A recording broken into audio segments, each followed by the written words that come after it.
and welcome to the Youth Focus program that comes to you live on every Wednesday at 2 p.m. We highlight inspiring stories, share real life experiences, and empower young people to believe in their potentials. Today's episode is a special one. We are shining a light on resilience, determination, and the power of starting again. Our guest is a migrant returnee who refused to give up despite the challenges he faced along his journey. It's a powerful reminder that success is not defined by when you start, but by mindset and persistence. Our guest today is Sadikan, a migrant returnee whose story is both inspiring and impactful. After running home, he chose not to be discouraged by setbacks. Instead, he remained focused, believed in himself, and committed to building a better future. Through hard work, dedication, and a clear vision, Sadikan is now making waves in the country. He is a founder of his own school, where he is actively contributing to youth development by providing education and guidance to young people. His journey stands as a true self-belief and the importance of giving back to society. Please join me to welcome Sadikan. Kindly tell us your full name. Okay, I'm Buwa Sedika from Farato Boyakunda, migrant return, a migrant survivor. Okay. So, what were some of the biggest challenges you faced during your journey and after returning? The challenges I face is, I can say that I escaped death. I escaped death. I think those are the difficult part because today, being in prison, being tortured in the desert, being tortured in Libya, um, being captured, trying to reach Europe. Your boat um, will be ambushed by this thing, the armed robbers. All those things are challenges. Not seeing your family, being a place where life, you can say 99% you'll be dead. So these are all the challenges we face in this journey. Like I always tell the young ones, back Libya is not like this journey is not you being in Libya or in the boat. That's where the back way start. No, back way start in the desert, where you don't have any hospital, where you don't have medicine, where even your water is finished, your food is finished, you don't have anywhere, no supermarket, no market to go and buy all those stuffs. So these are something that I can say how what I do my research and how I went through because they said who feels it knows it. So Yes, I always say that desert this back way the hardest part is at the desert. So you said you were arrested. What Yeah, was the yeah. warrant of your arrest? No, if you said arrest, it seems like it's an legal way. It's not arrest. It's we have been kidnapped. Kidnapped by Because kidnapped by the Arab people. That's the Libyan. You paid fully that you are from Agadez that fully you are going to be in Libya. So being in Libya within 6 days or 7 days, the hardship you face in the desert and you see yourself in prison. Especially Gambia, we don't know anything about prison because sometimes someone will be even 35 years never visit even mile to here. So being in this journey and see yourself in prison is something that is traumatized us. You see an accident in the desert, someone will die, you cannot even bury the person, you leave the person there and just continue your journey. Because if you want to say you want to bury the person, they will leave you there and just go and you will also die there because the desert is not, I don't know how to explain the desert, but it's just like a bigger empty place. It's not like only Serekunda, but villages attached together. There's no compound, only this sound you see. Okay. These are the hard part of it. So for how long have you been in there? I can say 2 years in the journey because I started 2015. I started my journey 2015. I don't have anyone to support me. So any country I go, I make sure I work.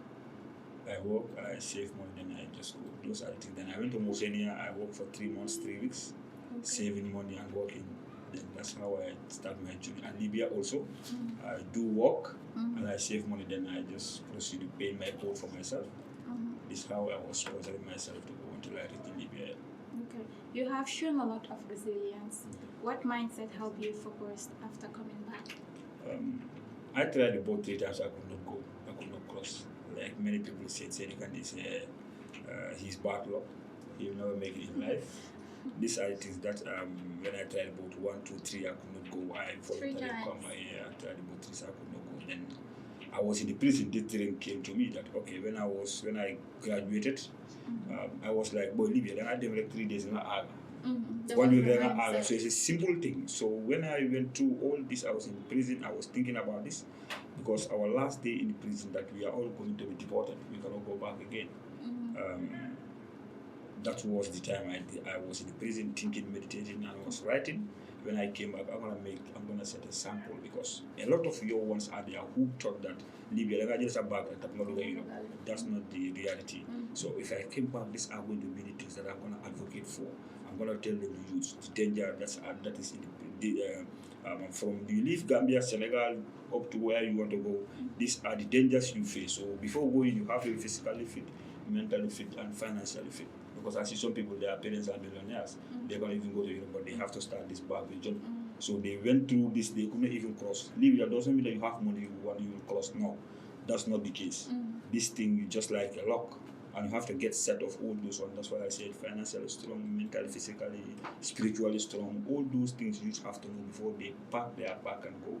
And you need to have the skills. That's why when I came back, I make sure my advocacy, I innovate new advocacy of whatever I'm doing. I will not tell you don't go to Bagwe. You go, hey kid, mom them with Bagwe, no matter what can put. But I'm speaking the reality. I make sure I bring you on board. I train you skills, I train you leadership, I train you entrepreneurship. From there, you yourself will know that hey, I'll not talk, I will not go. So is it that before you go to Bagwe, you are having the skills? No. Or after coming back? Only one skill, that's cooking. My mom taught me how to cook. In Libya down there, I have my small fast food. That's how I was able to generate money to pay for myself. Boys in Jogi, so when they wake up in the morning, I make sure I cook. Like omelette, but I know the jai palat. One dinar, then I gather the money, and that's how I was able to pay for I support myself in Libya down there. So when I came back, this time I trained all these skills. Because I went to hotel school, trained completely. Then from there, I came back to my place. Then I started training your ones with. And what I train in hotel school, I'm not training your ones with it. I'm training your ones with the things that I'm painting, wallpaper installation, wall panel installations. I'm recycling. Currently, I'm 100% doing recycling. I'm training these skills still now. So you learn it here? Yeah, I learn all in the Gambia here. So that's why I said, okay, I know go to Europe. They said I'm a failure, but to me, I'm not a failure. Because I learned skills that I'm feeding my family. I'm telling you once, I have taken over 300 Jews free of charge. Not including the schools, because sometimes I go to school, waste management, they bring bottle of I turn these things into flower vase. I sell them $200. With this, then I can have $2,000 within a day. At tires, I turn them into cares. I was even thinking, I see this table is cool, but inshallah, after the graduation, I'm going to present you guys with my recycling tire. So that it can be here. I don't know whether you are going to place it here, but I'm going to give it we will place it for here. TV, Yes. and then it's going to be something. These are the things that I learned. And a lot of your ones are benefiting in it. Women whom have wedlock, society will point at them and tell them they are bad luck and all that, because that's what I faced. When I came back from Bagwe, I was alone only with my family, with one of my friends, Mala. He's part of my trainees, because he's a paramilitary, but now he's equipped with all these skills. So even he quit, then he's good to go to war. So the society will point to, hey, key failure, aside for them sign with the mom, so it's a failure. But I make sure I change all those negative things into positive. That's where I am currently. This is Skills Academy, where I train your ones with all the skills, having two main subjects I train, decoration and recycling. But due to financial constraint, I have to turn it to be an association where I will do my own way of advocacy. The advocacy is not about I will be talking. We are going to go more for action and more for skill training. So that's where we are today. So after you're returning back from Bagwe, do you feel like any feeling that you want to give up in life? If so, what keeps you going? Yeah, sometimes I do. My mom is late, alhamdulillah, may Allah forgive her. She's the one who always make me push up. Don't you have something in your head that you can give it to your words and you can believe in yourself. When I was in Libya, I said, okay, a lot of my cousin brothers died. A lot of my friends died. A lot of my friends, because I was staying in Banjul, some of my friends in Banjul, they died in the desert. We can't even bury them. So all those, Allah spared me. I did not die, but these people died. They did not reach and they died. I did not reach, I came back. These are the things that make sure I will not give up in life. So it keep me moving. And what in my life and what I always tell the young ones is if they point negative words into you, turn it to positive. These are the things that is keeping me going. I like people pointing me negatively. It keeps me going. So these are the things that I make sure I keep me moving until where we are reached today right now. So tell us a little bit about your school. How did you start it? Yeah, when I was doing this, I said, okay, I was a very good footballer before I left back. I told my young ones, okay, with all these things, as a footballer, you have injury. What skill do you have to protect yourself? Because if you have some serious injury, you cannot feed your family anymore. And there's going to be a time you will have a wife and you'll feed your family. But we don't have any skill. So when I came back, I started with my younger brother, two of them, they are playing football. I trained them. And his best friend, I trained them on how to paste wallpaper installations. So moving that, I said, okay, this one can even go. These are my plan. Because when I was in Libya, down there in the prison, I said, in the next 5 years, I want to have a skill academy where I'll be having the first Bagwe skill academy in this country. And I can say that alhamdulillah, it's been achieved. Even it's not documented, but alhamdulillah, the dreams is there and things are going. So I train young ones moving until now I have a lot of Gala young ones that are ready to train, been trained. Dropouts, I go to their parents, talk to them, let them come. They'll be like, hey, you don't feel, how can you be training young ones and others? And the only thing I've not give up, I keep on going. Bringing single mothers and others, bring them together, training with all these stuffs. And alhamdulillah, they are doing great now. So these are the things that the Skill Academy is doing. Yeah. So you are that person who believes in skills that you can move with skills in this country? Yeah. Skills is everything. I did hotel management up to university level, but I put all those certificates. I make sure I go. Sometimes the first day I went to the dump site at the Mbalit, I was speaking. I see a group of women as going. My mom is Lala. They were like, Lala didn't I had all those ones. I plan to pick 3. When they said I have to push. Like what I said, the negative things, I have to push it. I pick up to 10. When I came back to my office, I bring my executive on board. They did not even believe me that what Sedigan is saying is going to be. Then I started turning to flowers. I came tiles into this thing, into chairs. I came into sofa. I came into table. They were like, wow. So these are things that you make sure you keep you moving. So this is what the Skill Academy is doing, and we make sure we keep on pushing and going, and we are expanding. These are the things that Bagwe returning, like what I said. If a returning come, the society have to bring them together. If not, a lot of them are going mad. It's because of the society, because of the family members, it's because of the friends. Because we thought that if you reach enough, that's the time you are successful. No, you can be here. I do not have money, but I can say I'm successful. Why I'm successful? I have over 300 youths with skills. I went to schools, different schools, teaching young ones with it. We are planning arts and craft teachers to train me with the craft we are doing, with the recycle we are doing. I can say I'm rich because of that. Business does not come like your pocket have to be full. No, I'm comfortable. Any Johnson I go, say the community, money train. These are the reality that we want, and we want every youth to train by all means to do that. So in that, do you normally go in schools like gatherings to explain to them that you can actually make it in this country without going to the bad way? Yeah, because you face a lot of challenges through this road, so you can actually make it in this country. Any platform I go, I make sure I speak about it. I don't say I'm Sedikan, I keep it. No, I said I'm Sedikan, a Bagwe migrant. You understand? The difficulties, before training them, I speak about my difficulties in Bagwe, so that if I tell you with this, you forget about the Bagwe. A lot of people will be like, hey, it's up to you, it's your choice. But if you mingle with me, you are going to be trained with the skills. I'm sorry you forget about this Bagwe issue. But before you go, I do not tell you don't go to Europe. Go to the right channel, but make sure before you go, try and learn the skills. If you go, you'll be comfortable in whatever you are doing.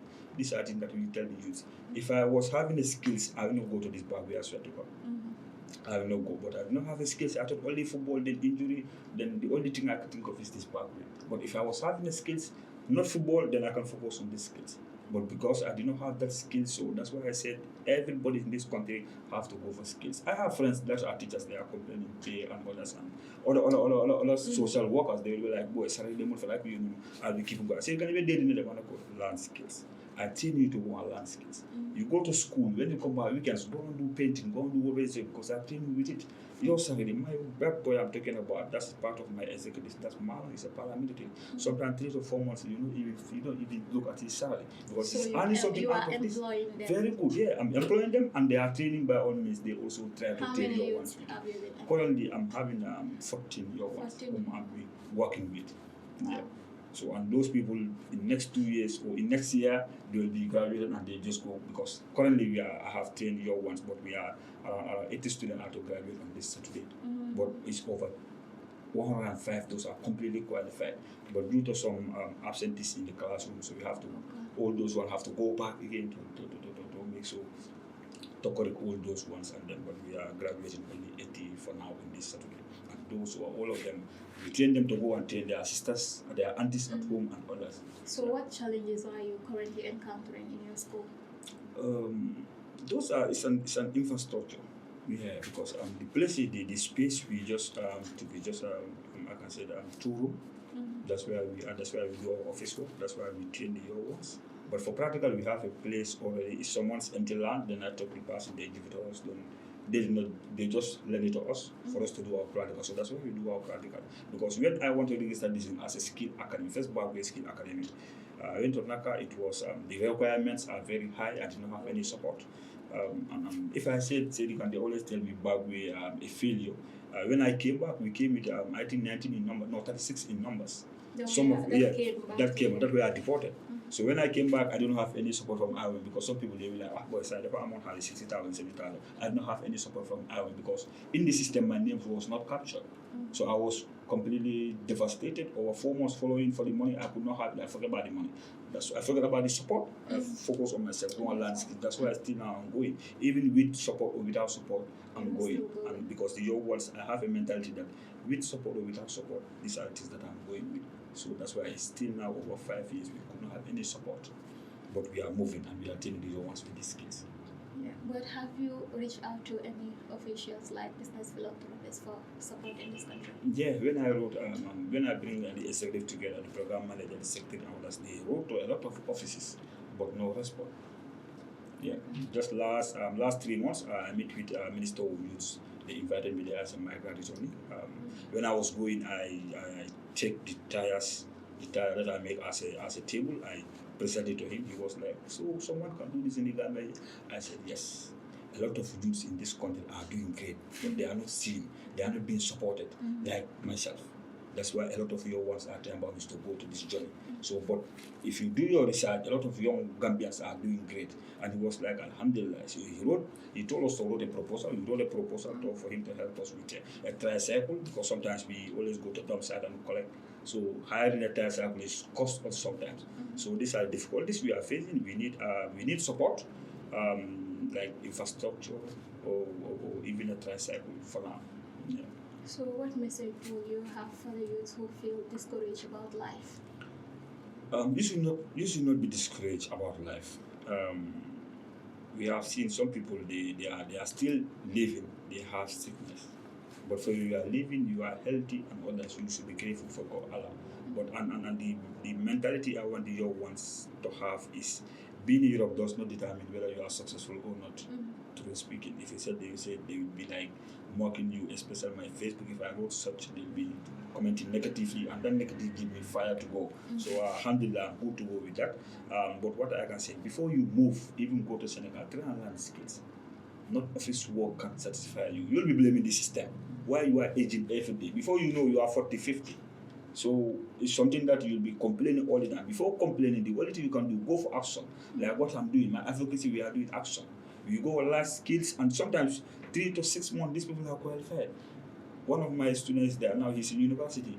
The only thing you do, wait for university, this boss. No, he pay her own fare and go and come. So meaning learning the skills is great, because of the assistant will be having in salon, he'll be making bottles and others and sell it to them. So this is a thing that to develop yourself, we need to help the government, and the government need to help us, because we are the one who is government. So this is a thing that you move up to.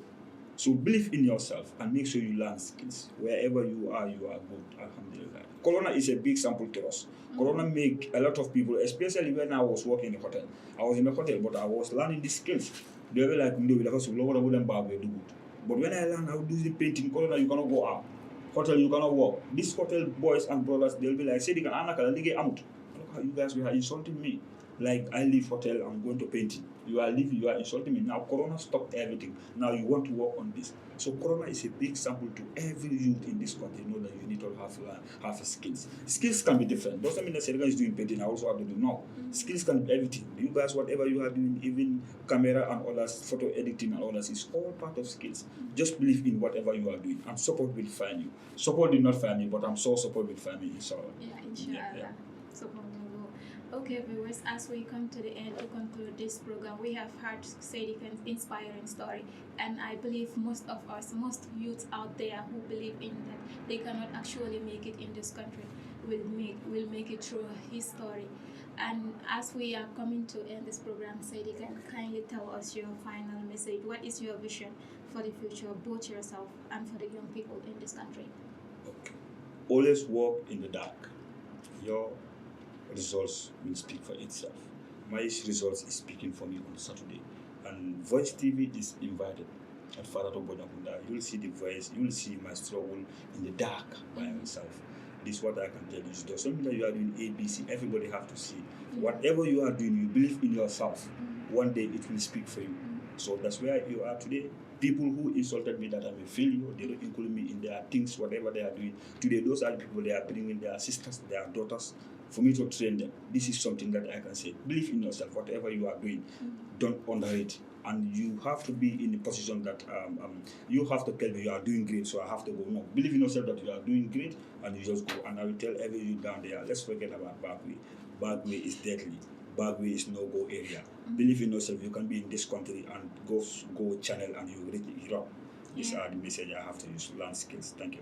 Okay, viewers, this is the end of the program that will come to you live on every Wednesday at 2 p.m. Do stay tuned, and this is Voice Online TV. In case you have not subscribed into our YouTube channel, please subscribe, like, and comment. Thank you.